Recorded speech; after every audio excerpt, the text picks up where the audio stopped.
ढेर बधाइया डीजे कंचन रावत जन्मदिन के हो श्वेता जन्मदिन के हो ढेर बधाइया ढेर बधाइया कटी है आजू के कावायरी बटी है नु हो खूब मिठाइया जी कटी है आजू के कावायरी बटी है नु हो खूब मिठाइया जी जिया लाखों साल श्वेता जन्मदिन के हो ढेर बधाइया जी जन्मदिन पर देवे खातिर आइला रे हम बधाइया जी कटी है आजू के कावायर भटी है नु हो खूब मिठाइया जी कटी है आजू के कावायर भटी है नु हो खूब मिठाइया जी जिया लाखों साल श्वेता जन्मदिन के हो ढेर बधाइया जी जन्मदिन के देवे खातिर आइला रे हम बधाइया जी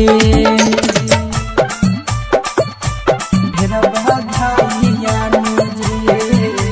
जिया लाखों साल श्वेता जन्मदिन के हो डीजे कंचन रावत मुजफ्फरपुर डीजे कंचन रावत मुजफ्फरपुर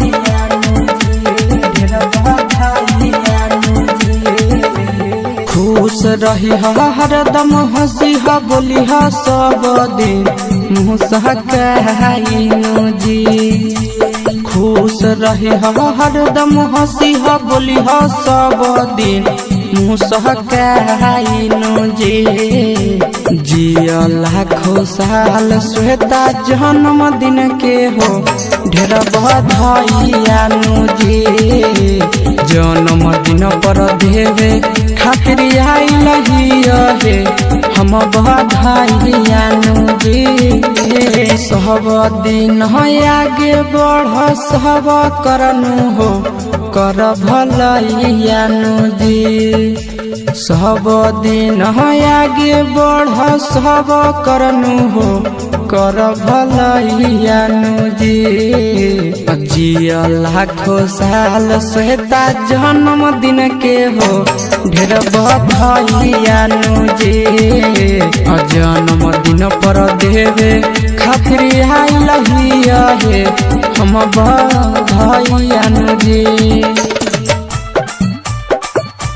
ढेर बधाइया जिया लाखों साल श्वेता जन्मदिन के हो डीजे कंचन रावत मुजफ्फरपुर डीजे कंचन रावत मुजफ्फरपुर ढेर बधाइया ढेर बधाइया देवे शुभ कामना अइला आशीष संगे हो भी के सब भैया जी देवे शुभ कामना अइला नवीन संगे हो नंदन भैया जी जिया लाखों साल श्वेता जन्मदिन के हो ढेर बधाइया जी जन्मदिन के देवे खातिर आइला रे हम बधाइया जी देवे शुभ कामना अइला आशीष संगे हो भी के सब भैया जी देवे शुभ कामना अइला नवीन संगे हो नंदन भैया जी जिया लाखों साल श्वेता जन्मदिन के हो ढेर बधाइया जी जन्मदिन पर देवे खातिर आइला हो हम बधाइया जी।